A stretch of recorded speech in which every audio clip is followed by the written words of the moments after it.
கர்நாடகாவில் வந்து பூமிக்காகவே ஒரு கோயில் இருக்குது. அந்த கோயிலுக்கு தான் நாங்கள் வந்திருக்கிறோம். அதோட பூர்வீகத்தில் நான் சொல்கிறேன். வெறும் 6 பக்கத்தில் பெரிய குளம், அது பக்கத்தில் தான் இந்த கோயில். இப்போ வந்து கோயில் வந்து கட்டின்னு இருக்கிறாங்க.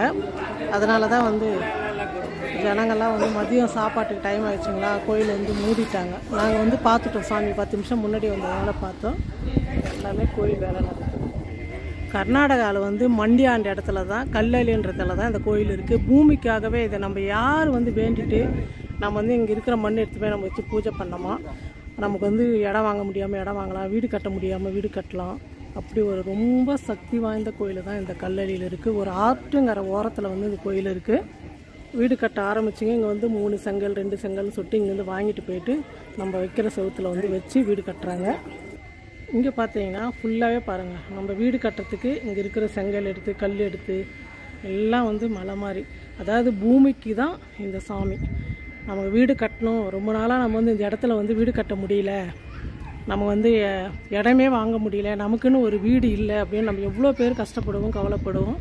அவங்கெல்லாம் இந்த இடத்துக்கு வந்துட்டு போய் நம்ம ஏதாவது வேண்டுதலோ இல்லை வந்துட்டு நம்மளால் முடிஞ்சு ஏதோ செய்கிறோன்னு சொல்லிட்டு போனோமா, அவ்வளோ ஒரு சக்தி மிக்க கோயிலாக நம்ம நினச்சது அப்படியே வீடு கட்ட முடியும்னா கட்டிடலாம், இடம் வாங்கினா வாங்கலாம். அவ்வளோ ஒரு சக்தியான கோயிலுன்னு சொல்லிட்டு சொன்னாங்க. நான் கர்நாடகா அம்மா பார்க்கறதுக்காக பெங்களூர் வந்தேன். சரி வந்துட்டு இந்த இடத்த வந்து நம்ம பார்த்துட்டு போகணுன்றதுக்காகவே நான் வந்தேன். வாங்க நம்ம சுற்றி வரலாம் கோயில். உங்களுக்கே தெரியும் பாருங்கள், அந்த மாதிரி மாடி மேலே மாடி வேணுமா, ஒரு வீடு வேணுமா, எல்லாம் அவங்க வேண்டுதல் வச்சுங்க தான் எல்லாமே எப்படி வச்சுருக்காங்க. எல்லாருக்குமே சொந்த வீடு வாங்கணுன்ற ஒரு ஆசை இருக்கும்ல, நமக்கு ஒரு வீடு வேணும், கடைசியில் ஒரு வீடு இருந்தால் போதும்னு நினைப்போம். அதுக்கு தான் இந்த கோயில் வந்து ரொம்ப ரொம்ப சக்தி வாய்ந்த அம்மனா. கோயில் வந்து புதுசு கட்டினுக்கிறாங்க எல்லாமே வந்து. நானும் வந்து இப்போ இங்கே இருக்கிற கல் எடுத்து வீடு கட்ட போகிறேன். எல்லாம் வச்சுட்டுக்கிறாங்க, வச்சுங்களுக்கு நம்ம கலைச்சி பண்ணக்கூடாது, கீழே இருக்கிறத வச்சு நம்ம பண்ணுவோம். இங்கே பாருங்கள், நான் வந்து கல் எனக்கு தெரியல எவ்வளோ வைக்கிறத, நான் 4 கல் தான் வச்சேன். இந்த அம்மனே வந்து சொன்ன மாதிரி அந்த அம்மாவை கூப்பிட்டு 4 வைக்கக்கூடாது 5 வைங்க அப்படின்னு சொன்னாங்க. நான் 5 கல் வச்சேன். நீங்களும் தெரிஞ்சுக்கேன், தான் கோயிலுக்கு போனால் 5 தான் வைக்கணும் அப்படின்னு சொல்லிட்டு 3 5 அப்படி வைக்கணுமா. நம்ம கோயிலை சுற்றி வரலாம் வாங்க. நாளைக்கு ஜனவரி 1ன்றதுனால கோயிலில் வந்து அலங்காரம்லாம் நல்லா பண்ணுறதுக்கு பாருங்கள், பூவெல்லாம் நல்லா ரெடி பண்ணி நிற்கிறாங்க. நாளைக்கெல்லாம் கூட்டம் அதிகமாக இருக்கிறதுனால தான் நாங்கள் இன்றைக்கே வந்துட்டோம். பாருங்கள் கோசாலை இதுதான், பசுங்க பாருங்கள் இவ்வளோ மாடு இருக்கு பாருங்களேன்.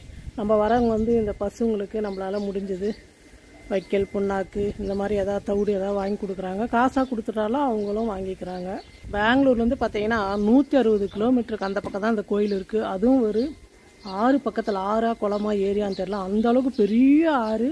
தண்ணி வந்து அப்படியே ஃபுல்லாக இருக்குது. நம்ம அதையும் பார்க்கலாம் வாங்க. கோயில் முடிச்சுட்டு, கோயில் வந்து 12:30 மணிக்கு மூடிடுறாங்க. அதுக்குள்ளே நம்ம பார்க்கணுன்னு வந்து சாமி பார்த்துட்டோம்.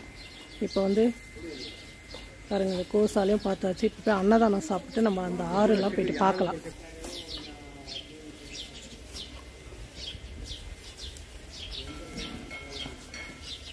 எல்லாமே வந்து கர்நாடகாவில் தான் இருக்குது. நம்ம சேனல் பார்க்குறோம், கர்நாடகாவில் வந்தாலும் வாங்க. இது அப்படியே நீங்கள் இங்கிலீஷில் தமிழில் போட்டு பார்த்தாலும் உங்களுக்கு தெரியும்.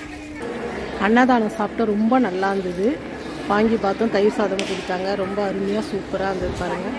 வரவங்களுக்கு பசி இல்லாமல் ஃபுல்லாக எல்லாருமே சாப்பிட்ற அளவுக்கு அன்னதானம் வந்து பொழுதுக்குமே இங்கே செஞ்சு போட்டு இருப்பாங்களாம். சாப்பிட்டு முடிச்சிட்டோம். இப்போ வெளியே போயிட்டு நதியெல்லாம் பார்த்துட்டு நம்ம வீட்டுக்கு கிளம்பலாம். மஞ்சள் தூள் கட்டி பூஜை பண்ணலாம். நம்ம வீடு வந்து இடம் வாங்கலாம், வீடு கட்டலாம் அப்படின்னு சொல்லிட்டு ஒரு ஐதீகமாக வரவங்கெல்லாம் இருக்கிற மண் வந்து இந்த மாதிரி எடுத்துகிட்டு போகிறாங்க. ஃபுல்லாக பாருங்கள், இது நதியா ஏரியான்னு தெரியல, நதியா இதே இங்கே ஸ்டார்ட் பண்ணி இந்த பக்கம் போகுது. இந்த நதிக்கரை ஓரத்தில் தான் இந்த கோயிலே அமைஞ்சிருக்கு. சாமி பார்த்துட்டோம், திருப்தியாக வந்து அன்னதானமாக சாப்பிட்டோம்.